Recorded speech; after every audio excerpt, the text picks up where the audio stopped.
বেনজির আহমেদ, যেমন উনি বলেছেন চমকে উঠেছি, আমিও বেনজির শুনে চমকে উঠেছি কিভাবে বেনজির এখানে আসে। তো যাই হোক, এর মতো দুর্দণ্ড প্রতাপ পুলিশ অফিসার বাংলাদেশের ইতিহাসে ছিল না। র্যাবের অফিসার বাংলাদেশের ইতিহাসে 27 জন আইজিপি আছেন বাংলাদেশে এখনটার সহ। সেই 27 জনের মধ্যে একজনের মতো প্রতাপ কেউ দেখাতে পারেনি। কিন্তু তার নামে যত এখন সুবাতাস বইছে, সেই সুবাতাস তো আর তা অন্য কারো নামে নাই আসলে, কিংবা থাকলেও কমে আছে, অল্প আছে, এইভাবে কিন্তু কেউ নাই। সুতরাং সবাইকে ঢালাওভাবে না দিয়ে স্পেসিফিক ধরি, আর স্পেসিফিক ধরার মধ্যেও চিন্তা করি সত্যি তারা কাজটি যদি করে থাকে, বিরোধী নিয়ে কথা বলছেন, অন্যদের কথা, কাজটি যদি করে থাকে তারা অবশ্যই অপরাধী, না হলে তাদেরকে সমাজে হেয় প্রতিপন্ন। আবার ভাবেন আমি দুর্নীতিবাজদের পক্ষ নিচ্ছি, আমি বলছি যে দুর্নীতি করেছে, যে দুর্নীতির সাথে আছে, আবার অনেকে দুর্নীতি করে তো ধরেন খুশি মনে আছে।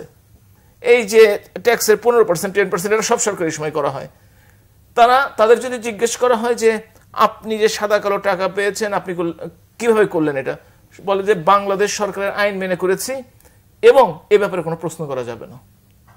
সুতরাং তাদেরকে কোনো ধরনের এখানেও বৈষম্য দেখছেন কিনা? আপনার কালো টাকা সাদা করার ক্ষেত্রে 15%, আর এমনি যে টাকা সেক্ষেত্রে 30%, এখানেও কোনো এই কথাটাও কিন্তু ঠিক না।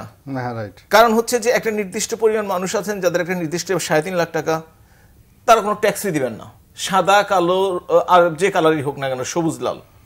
তারপরে ট্যাক্স আছে 5%, 10%, 15%, 25%, একটা স্টেকের পর যে 30%। সুতরাং একজন ঢালাও 15% আর 30% তা ঠিক না, এটাও কিন্তু মাথায় রাখতে হবে। সেই দিক দিয়ে বিবেচনা করলে তবুও আমি মনে করি তাদের টাকার পরিমাণ যদি সেই স্কেলেই হওয়া উচিত।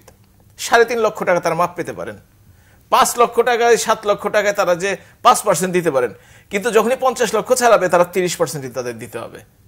কারণ একজন সেদিন খুব টেলিভিশনে দেখছিলাম, একটা খুব ভালো প্রশ্ন করেছে যে আপনি এবছর ইনকাম করেছেন, ট্যাক্স দিতে গেলে আপনাকে হাইয়েস্ট ট্যাক্স পেয়ারের খাতায় নাম লেখাতে হয়, আপনি চুপচাপ রইলেন, পরবর্তী বছর 15% দিয়ে আপনি সেই হাইয়েস্ট ট্যাক্স পেয়ারও হলেন না, আপনি অর্ধেকের কাছাকাছি টাকা দিয়ে আসলেন।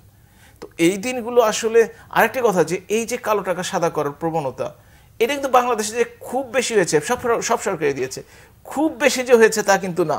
যদি আমরা দেখি যে অর্থনৈতিক গতি ফিরে আসছে, আমরা কিন্তু কোনো গতির গব দেখিনি এর মধ্যে। তারপর হয়তো কিন্তু যে দেশটা, আপনি দেখেন দেশের প্রধানমন্ত্রী বেগম খালেদা জিয়া, তার নামে কিন্তু আছে তিনি কালো টাকা সাদা করেছেন। সেই সময়ের অর্থমন্ত্রী সাইফুর রহমানের নামে কিন্তু আছে তিনি কালো টাকা সাদা করেছেন, আছে কিন্তু। এটা তো আমি নিজ থেকে বলছি না, এটা সবাই স্বীকার করবেন। সুতরাং এটা হচ্ছে মানসিকতা। একজন দেশের প্রধানমন্ত্রী বেগম খালেদা জিয়া, একজন অনেকবারের অর্থমন্ত্রী, তিনি কেন তার কালো টাকা সাদা করতে হবে? কেন তাকে এই কলঙ্ক নিতে হবে তার দলের জন্য, তার সমর্থকদের জন্য, তার কর্মীদের জন্য, তার নেতাদের জন্য? কেন নিতে হবে তাদেরকে?